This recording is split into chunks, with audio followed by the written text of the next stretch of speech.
Janin dalam perut, kita tiba-tiba pergi melawat kawan kita yang mengandung, contoh dah 7 bulan, 8 bulan, maknanya dah janin lah, dah jadi janin lah, cuma belum lahir, ataupun 5 bulan dan sebagainya. Kita pun nah ni RM100 ni untuk anak dalam perut, boleh tak? Tak boleh, kerana mereka belum lagi memiliki hak untuk menerima anugerah. Tapi kalau lahir saja, automatik boleh terima. Lahir saja, automatik boleh terima anugerah tadi. Itu yang berkaitan dengan rukun yang pertama, syarat bagi rukun yang pertama. Seterusnya rukun yang kedua bagi anugerah iaitu sirah akad. Sirah akad ataupun kita panggil lafaz. Sirah ni maknanya lafaz, akad yang digunakan ketika memeterai akad ni. Iaitu apa sirah akad ni? Penawaran dan persetujuan. Penawaran dan persetujuan, itu makna sirah. Contoh penawaran iaitu ijab. Ijab itu penawaran, biasa orang yang tawar, pihak pertama yang menawar itu dipanggil sebagai ijab. Tak kira lah datang daripada pihak pemberi ke ataupun penerima, tak ada masalah. Ijab boleh datang daripada mana-mana pihak. Contoh ijab yang datang daripada pihak pemberi itu biasa. Kita bawa barang milik kita, nah aku hadiah pada engkau, mana kita bagi hadiah, dia terima. Itu ijab pihak kita, itu biasa. Tapi boleh tak ijab datang daripada pihak orang yang nak terima? Contoh dia kata, cantik barang kau bagi pada aku, boleh? Kita pun anda ambil. Maknanya ijab itu datang daripada pihak dia, tapi barang milik kita. Sebab itu saya kata ijab ini dia fleksibel. Siapa yang menawarkan akad itu, yang memulakan akad itu, maka dia yang dianggap sebagai pihak ijab. Dan yang bersetuju itu dianggap sebagai qabul, pihak yang qabul, yang menerima. Contoh penawaran ijab ialah pemberi berkata, saya anugerahkan kepada kamu, atau saya pindahkan kepada kamu, atau saya serahkan hak milik barangan ini kepada kamu tanpa sebarang bayaran, atau saya berikan ia kepada kamu. Jadi lafaz anugerah ini banyak. Tak semestinya kita kata saya anugerah barang saya ini pada kamu. Tak semesti kita guna saya hadiahkan. Mungkin kita boleh guna lafaz-lafaz yang lain. Saya berikan barang ini pada kamu, saya pindahkan hak milik saya kepada kamu, dan sebagainya, yang kita faham bahawa itu makna hadiah. Dengan syarat apa? Dia letak sini, tanpa sebarang bayaran. Bila sebut anugerah atau hadiah, mesti tidak ada bayaran. Kerana bila dimasukkan dengan bayaran, dia jadi jual beli. Bila masuk je bayaran, jadi jual beli. Aku hadiah engkau pada kamu jam ini dengan harga RM100. Itu bukan hadiah, itu jual. Nama sebut hadiah, tapi kita faham bukti yang menunjukkan dia bukan hadiah pada dia, harga. Harga itu membuktikan dia bukan hadiah ni. Pandai dia guna lafaz hadiah. Aku tak perasan, yang nampak hadiah je, hak RM100 tu tak nampak, setuju, siap bayar. Jadi bila ada harga, dia bukan anugerah atau hadiah, dia jual beli. Sebab tu saya bagi contoh selalu, kalau kawan kita kadang-kadang nak bagi pinjam barang dia. Contoh bagi pinjam motor atau kereta. Kita nak pinjam motor atau kereta. Dia kata boleh pinjam ambil, tapi nanti isi minyak 50. Pinjam ke? Tak, dia jadi sewa. Sebab apa? Masukkan bayaran, guna sebutan pinjam, tapi nanti kau isi minyak RM10. Minyak tak ada RM10 itu, maka bayaran. Bila bayaran, dia tak jadi pinjam. Walaupun kita sebut pinjam, tetapi makna yang dikehendaki ialah sewa. Sebab itu dia ada kaedah dalam muamalat, dipanggil al-ibrah fil uqud lil maqasid wal ma'ani, la li al-fadh wal mabani. Pengajaran yang dikira atau yang diambil pada sesuatu akad itu, yang diiktibar pada suatu akad, melihat kepada matlamat dan makna yang dikehendaki, bukan semata pada kepala lafaz ataupun perkataan yang dilontarkan. Kita tengok pada makna. Bila masuk harga, kita faham dah makna sebenar. Bila ada harga, dia bukan sewa. Sebab sewa bukan pinjam. Sebab pinjam tak boleh kenakan harga. Sama juga dengan hadiah atau anugerah. Bila dimasukkan harga, ni bukan hadiah dan anugerah. Kerana makna hadiah dan anugerah ialah apa? Tamlikul ain bila iwad, pemilikan ke atas suatu barang tanpa bayaran. Itu takrif dia. Jadi bila ada bayaran, kita faham ini adalah jual beli. Sebab tengok pada makna yang tersirat. Jangan tengok kepada makna yang tersurat. Hukum dia sah, tapi bukan apa yang disebut. Contoh saya, aku bagi pinjam motor ni, kau kena lepuh minyak RM10. Sah tak? Sah akad dia tu. Tapi bukan akad pinjam lah. Dia jadi akad sewa. Aku hadiahkan jam ini kepada kamu dengan harga RM RM100. Dia bukan jadi hadiah. Walaupun disebut hadiah, dia jadi jual beli. Sah, tak ada masalah. Tapi biasa kita tak buat macam ni. Tapi kalau dari segi hukum, ada dibahaskan sebegini. Tapi kalau bab sewa, saya rasa banyak berlaku. Pinjam motor kawan, kawan suruh pinjam. Pinjam kereta kawan, kawan suruh pinjam. Tapi kalau kita yang pinjam, kita saja-saja nak minyak, ialah kita pinjam barang orang, takkan tak nak minyak, maka tak apa. Itu tak ada masalah. Dia masih dalam akad pinjam. Dan apa yang kita buah tu, minyak yang kita tolong isi tu, dia jadi hadiah kita kepada dia. Ialah hadiah kita kepada dia dalam bentuk minyak. Ustaz, tapi kalau dia isi minyak RM10, dia pakai minyak kita RM20, macam mana Ustaz? Sebab tu bila kita bagi dia pinjam kereta, maknanya kita bersedia untuk menanggung risiko tadi, minyak tadi. Sebab kita bagi pinjam, sebab tu rugi. Buat kereta sewa. Tu memang dia, kaedah dia macam bila pinjam, mana kita tanggung, kita kena tanggung, kita bersedia. Sama lah macam kita bagi seseorang pinjam pensel, pen dan sebagainya. Pen tadi, adakah dakwat banyak tu je? Tak, berkurang. Tapi lah nama pinjam, itulah hakikat yang kita kena tanggung.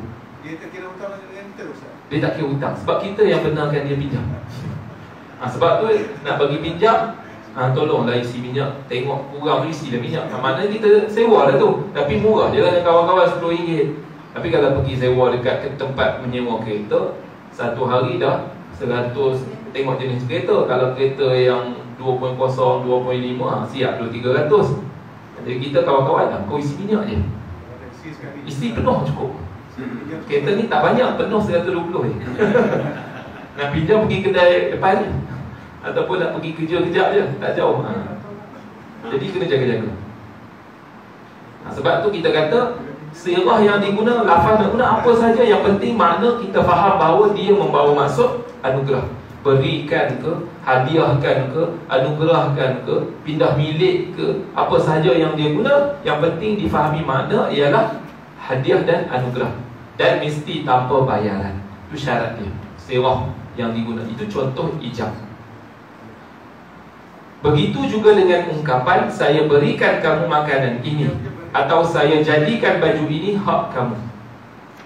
Saya berikan kamu makanan ini, maknanya hadiah tu. Dia tak kata saya hadiahkan makanan ni. Kadang-kadang dia kata makanan tu tadi aku beli, mana hadiah lah tu. Dia suruh kita makan, tapi dia kata makanan nanti beli balik yang baru. Itu jangan makan. Maknanya apa? Itu maknanya beli. Dia beli nasi dah tu, kau makan habis dulu, nanti dah habis kau beli yang baru lah. Itu maknanya jual lah tu. Jadi kalau tak ada bayaran, makna kita faham. Walaupun dia kata suruh makan, kita faham itu adalah anugerah. Ataupun dia kata saya jadikan baju ini hak milik kamu, maknanya dia nak hadiahkan kepada kita. Jadi lafaz ni boleh guna apa saja, yang penting membawa faham maksud bahawa dia mahu memberikan anugerah dan hadiah. Sama lah macam cerai. Kan cerai, tak mestinya kita kata aku talakkan awak, aku talakkan kamu, aku ceraikan kamu. Boleh juga guna aku lepaskan kamu, aku tinggalkan kamu untuk selama-lamanya, dan sebagainya. Cuma lafaz-lafaz tadi dia ada yang sarih dan ada yang kinayah. Macam saya, contoh kita kata kat isteri dia, saya lepaskan awak hari ini. Mungkin boleh jadi saya lepaskan awak itu perlu pada niat. Mungkin dia nak cerai, atau mungkin hari ini kau bebas pergi mana-mana, nak jumpa kawan ke, nak pergi mana pergi. Jadi dua makna boleh faham. Cuma jaga-jaga. Sebab kadang-kadang kita ni nak marah pada isteri dan sebagainya. Banyak saya dapat soalan-soalan begini yang biasa penggunaan lafaz kinayah. Nak marah dengan isteri dan sebagainya, terlepas cakap dan sebagainya. Tapi dia tak sebut cerai, tak talak. Dia kata kalau, maknanya kadang-kadang kata kau pergi balik rumah kau, jangan datang sini lagi dan sebagainya. Tengok pada niat. Kalau niat dia cakap macam tu dengan niat untuk mentalakkan isteri atau cerai, jatuh lah. Kalau niat tadi sebab marah, hanya gugup dan sebagainya, tak jatuh. Itu dipanggil kinayah. Begitu juga dengan kita kata akad jual beli ni, anugerah ini. Dia boleh guna apa sahaja lafaz, yang penting matlamat makna tu kita faham dikehendaki dia nak bagi hadiah atau anugerah. Sesetengah ucapan ini secara langsung merujuk kepada anugerah kerana ia menggunakan perkataan tersebut. Setengahnya pula diterima sebagai ucapan secara langsung kerana perkataan yang digunakan merujukkan kepada pemindahan hak milik tanpa sebarang gantian yang merujuk kepada makna anugerah. Boleh jadi dia kata kadang-kadang kita guna direct, aku anugerahkan, senang orang faham, aku hadiahkan. Kadang-kadang kita tak guna kalimah hadiah atau anugerah, aku pindahkan hak milik, aku beri kepada kamu, aku jadikan hak milik kamu, atau kau gunakanlah hak ini selama-lamanya kerana dia jadi milik kamu. Kita faham bahawa itu juga membawa maksud anugerah, sebab kita pindahkan barang milik kita kepada dia. Macam kita bagi saja, walaupun lafaz yang digunakan pelbagai, tapi semuanya merujuk kepada makna anugerah. Kesemua ucapan ini tidak memerlukan kepada niat. Ini dipanggil ucapan sarih. Bila sebut tidak perlu kepada niat, maknanya ini dipanggil lafaz yang sarih. Apa makna sarih? Jelas. Bila jelas, tak perlu kepada takwil. Tak perlu kita nak takwil. Ni makna dia bukan pindah hak milik ni, bukan bagi kot ni, mungkin tak boleh nak takwil. Memang makna dia macam tu. Itu makna sarih. Tak boleh ditakwil. Sama macam kita kata aku ceraikan isteri, talakkan isteri, aku ceraikan kamu, aku talakkan kamu. Boleh kita kata maksud saya talak ni bukan talak dah, tak. Tak ada alasan. Tak boleh nak ditakwil. Sebab apa? Memang makna dia macam tu. Tapi kalau aku lepaskan kamu, aku bebaskan kamu, boleh ditakwil. Mungkin bebas tadi maknanya dia bagi hak pada isteri dia untuk pergi keluar hari ni, tak perlu nak minta izin, pergilah nak buat apa buat. Yang penting jangan langgar batas syarak cukup. Mungkin boleh jadi macam tu. Sebab tu kita kata bila sebut sarih, dia tak boleh ditakwil, tak boleh nak berikan alasan apa-apa, dia jatuh automatik serta-merta. Yang paling takut apa dia? Cerai taklid. Jaga. Cerai taklid banyak orang jadikan dia alasan, niat saya bukan nak cerai, niat saya marah. Tak. Kalau dia guna lafaz talak, contoh, kalau kau keluar daripada, ataupun baru ni saya dapat mesej soalan, dia kata ada seorang isteri ni, saya cerita kok belum, sini kata pada suami dia, kalau suami, kalau abang mesej dengan perempuan lain, jatuh talak. Asalnya tak jatuh lah, sebab isteri yang ungkap, sebab hak talak milik suami. Tapi suami tadi pergi ikut, okey, kalau abang mesej perempuan lain, jatuh talak. Itu dipanggil cerai taklid. Maknanya kalau dia mesej di perempuan lain, automatik jatuh. Jadi tanya ustaz, nak buat macam mana ni? Kita takkan nak kata tak jatuh pun tak. Rujuk pejabat agama, senang je. Saya punya jawapan senang, cik rujuk dengan pejabat agama. Sebab saya boleh bagi pandangan ulama, tetapi kita di Malaysia, kita ada undang-undang. Kalau ikut pandangan ulama, ada khilaf di kalangan ulama. Jumhur kata jatuh, sebab itu lafaz sarih, dia kata talak. Sebahagian ulama kata tak jatuh kerana niat dia bukan dia nak talak, niat dia kerana nak ugut, nak marah isteri dia, nak ugut saja. Nak ugut hanyalah sebentuk ugutan. Tapi yang selamatnya jangan jawab, suruh pergi rujuk kepada pejabat agama, biar mereka yang uruskan. Jadi itu jaga-jaga. Biasanya yang sebab tu saya kata bila sarih tak boleh ditakwil, serta merta jatuh berlaku. Begitu juga dengan akad anugerah ini. Mana kalau diguna pemindahan hak milik, kita tahu itu jelas bahawa menunjukkan anugerah. Tak perlu kita nak takwil dengan makna yang lain. Jika pemberi anugerah mendakwa dia tidak berniat memberikan anugerah tersebut, pengakuannya tidak diterima. Contohlah, orang yang bagi hadiah kepada kita, dia guna, aku jadikan barang ini hak milik kamu, aku pindahkan barang ini hak milik kamu. Kita pun terima. Sebenarnya aku bukan nak bagi anugerah, bukan hadiah, maksud aku ini bagi pinjam. Boleh tak dia bagi alasan macam tu? Tak boleh. Kerana bila disebut aku pindahkan barang ini menjadi hak milik kamu, kita faham pemindahan milik itu menunjukkan bahawa ianya apa? Anugerah dan hadiah. Maka alasan yang diberikan oleh pemberi tadi bahawa dia kata ni bukan hadiah pun, nak bagi pinjam, tak diterima pakai. Contoh kalau dia dah bagi, tiba-tiba dia kata, aku kan nak bagi sebenarnya, niat aku yang sebenarnya nak bagi pinjam, cuma aku saja guna lafaz ni. Boleh tak? Tak boleh diterima alasan ini. Kerana apa? Itu adalah lafaz yang sarih, jelas. Lafaz yang sarih tak boleh dah. Dia automatik jatuh, berlaku terus waktu itu. Tak boleh kita kata nak bagi alasan ataupun nak ditakwil. Terdapat beberapa ucapan yang tidak merujuk secara langsung atau tidak langsung kepada anugerah. Ada pula lafaz-lafaz yang mungkin boleh jadi dua makna. Dikehendaki, mungkin makna dia nak bagi anugerah ataupun hadiah, atau mungkin mempunyai maksud yang lain. Itu kita panggil sebagai kinayah. Yang pertama sarih tadi, dalam bincang tak perlu pada niat, dia automatik jatuh. Yang kedua ini dia panggil kinayah. Kinayah ini dia boleh membawa kepada dua pemahaman. Siapa yang tahu hakikat sebenar? Orang yang lafazkan sahaja. Macam suami tadi ya, bila dia marah, aku lepaskan kau selama-lamanya, aku bebaskan kau pada hari ini. Bebas tadi, adakah makna talak atau makna nak bagi kebebasan untuk hari ini dia keluar? Siapa yang tahu? Hanya orang yang lafaz sahaja tahu, kerana itu datang daripada diri dia. Orang yang dengar tak boleh nak sesuka hati kata, aku tahu kau maksud macam ni kan. Tak boleh. Hanya dia saja yang tahu. Ketika ini, kalau dikata penggunaan ucapan tadi yang boleh membawa kepada lebih daripada satu kefahaman, satu makna, maka dia kata apa? Ketika itu ucapan tersebut bergantung kepada niat. Ini yang kita panggil kinayah. Kalau dia guna lafaz ataupun sirah yang kita kata membawa lebih pada satu kefahaman, maka ataupun kinayah, maka dia perlu kepada niat. Dia perlu kepada niat. Okey, kita berhenti sekejap untuk memberi laluan pada anda.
Bismillahirrahmanirrahim. Jadi kalau penggunaan lafaz ataupun sirah yang kinayah diperlukan kepada niat. Contohnya, saya pakaikan baju ini pada kamu. Orang yang pemilik baju tadi tiba-tiba dia kata pada kita, saya pakaikan baju ini kepada kamu. Jadi adakah maknanya anugerah? Tak tahu. Pakaikan tadi nak suruh kita cuba ke, ataupun dia nak suruh kita beli ke, atau dia nak bagi kita pinjam ke, atau dia nak bagi anugerah. Jadi timbul persoalan, kita tak tahu. Maka perlu tengok kepada niat dia. Kalau dia kata masa saya pakaikan baju ini kepada kamu, niat dia memang nak hadiah, maka dia jadi hadiah. Kalau dia niat kata nak jual, maka dia jadi akad jual beli. Kalau kita terima. Tapi kena tanya lah. Bila dia niat, maknanya kita kena tanya apa sebenarnya yang dikehendaki daripada perkataan kamu. Dia jelaskan macam tu. Itu dipanggil kinayah. Dia perlu kepada niat. Atau dia kata, saya bawa kamu menaiki kenderaan ini. Dia kata, kawan kita kata kepada kita, jom bawa kau naik kereta baru aku ni. Adakah makna dia nak bagi kereta aku ke kita? Tak. Mungkin dia nak suruh cuba duduk saja, ataupun tak tahu apa maksud yang dikehendaki. Sebab tu kita kata ini adalah kinayah. Kena tengok kepada niat si pemilik barang tadi, apa yang dikehendaki daripada dia punya lafaz tadi, apa maksud dia. Macam kawan kita bila beli motor baru, aku bagi kau cuba motor ini, aku bagi kau guna motor ini. Adakah guna tadi maknanya dia bagi hadiah terus kepada kita, ataupun sebagai pinjam semata-mata, ataupun sebagai sewa. Jadi itu akan timbul soalan. Sebab lafaz yang digunakan tadi samar-samar, boleh membawa banyak maksud orang yang dengar. Orang yang lafaz tak apa, dia tahu niat dia. Orang yang dengar tak tahu apa kehendaki, jadi faham boleh jadi lebih daripada satu maksud. Maka itu makna kinayah. Bila kinayah, perlu kepada niat orang yang memberi tadi. Dia kena niat. Apa niat dia? Jika disertakan dengan niat, ucapan ini diterima sebagai penawaran. Kalau dia niat, dia lafaz macam tu, aku bagi kau guna motor ni, dalam hati dia, aku niat nak hadiah pada kamu, maka sah anugerah tadi, lafaz akad itu. Walaupun kita kata yang disebut tadi boleh membawa makna yang berbeza, tetapi sebab dia niat nak anugerah, maka sah akad anugerah itu, ijab itu. Jika pemberi berkata dia tidak bermaksud demikian, pengakuan tersebut diterima. Tapi kalau dia kata, kau guna motor aku ni, tiba-tiba kita kata, oh ni jadi milik aku selama-lamanya. Dia kata, tak, aku bukan maksudkan nak bagi hadiah, aku nak suruh kau guna untuk pinjam je. Maka diterima tak perkataan dia? Diterima. Kerana perkataan yang dia, lafaz yang digunakan pada awal tadi adalah kinayah, bukannya sarih. Bila kinayah, maka pengakuan pemberi tadi diterima pakai. Berbeza dengan sarih. Bila dia gunakan lafaz yang sarih, aku anugerahkan kepada kamu, alasan ataupun pengakuan yang dia guna tak diterima pakai dah. Sebab itu sarih. Dia berbeza dengan kinayah. Kinayah diterima. Dan ia hanya merujuk kepada hutang, kerana ucapan tersebut juga boleh merujuk kepada hutang dan juga anugerah. Jadi dia kata kalau dia bagi kita guna pada sesuatu tu, boleh jadi dia nak hutangkan barang tersebut kepada kita. Boleh jadi maksud dia hendaki maksud anugerah, boleh jadi maksud pinjam dan sebagainya. Bila macam tu, banyak makna yang kita boleh faham daripada satu lafaz yang digunakan. Maka perlu kepada niat. Ini makna kinayah. Jika pembeli berkata, saya kurniakan barang ini kepada kamu, atau barang ini adalah kurniaan untuk kamu, ucapan ini merujuk kepada anugerah, kerana perkataan yang digunakan merujuk secara langsung kepada anugerah. Tapi kalau digunakan saya kurniakan, kita faham bila kurniakan makna saya anugerahkan, maka dia jadi sarih. Bila sarih, tak perlu kepada niat. Contoh bagi persetujuan pula, itu berkaitan dengan ijab, orang yang menawarkan. Sekarang persetujuan dipanggil qabul. Contoh bagi persetujuan atau qabul pula ialah penerima berkata selepas diterima, pemberi bagi barang pada dia, kata apa? Saya terima, qabaltu, saya terima, maka sah. Tak perlu saya terima barang ini dengan suka hatinya, tak perlu. Cukup saya terima, sah. Atau dia kata saya setuju, pun sah. Atau saya telah dianugerahkan, maka inilah contoh lafaz qabul, maka cukup memadai. Ini kalau dalam mazhab Syafi'i. Kalau dalam mazhab sebahagian ulama, contohnya antaranya Imam Abu Hanifah, cukup dengan kita mengambil barang yang diberi, dah, itu tanda setuju. Contoh orang bagi hadiah pada kita, kebanyakan kita tak cakap saya terima. Betul tak? Kadang-kadang orang bagi, terima kasih. Tangan ambil, terima kasih. Maknanya, terimalah tu. Cukup memadai. Cuma dalam mazhab Syafi'i dia syaratkan ijab dan qabul. Sebab kita bincang dalam jual beli bersama, Imam Syafi'i dia ketat. Tapi Imam Nawawi dalam perkara ini dia cenderung kepada pendapat Imam Abu Hanifah, tak perlu kepada ijab dan qabul. Kerana syarat yang penting apa? Persetujuan itu. Reaksi itu, penerima kita hulur tangan dan ambil barang itu menunjukkan bahawa kita sudi terima. Maka dia juga menjadi makna qabul, sama je. Jadi tak syarat. Pada pandangan saya, tak syarat kita lafazkan.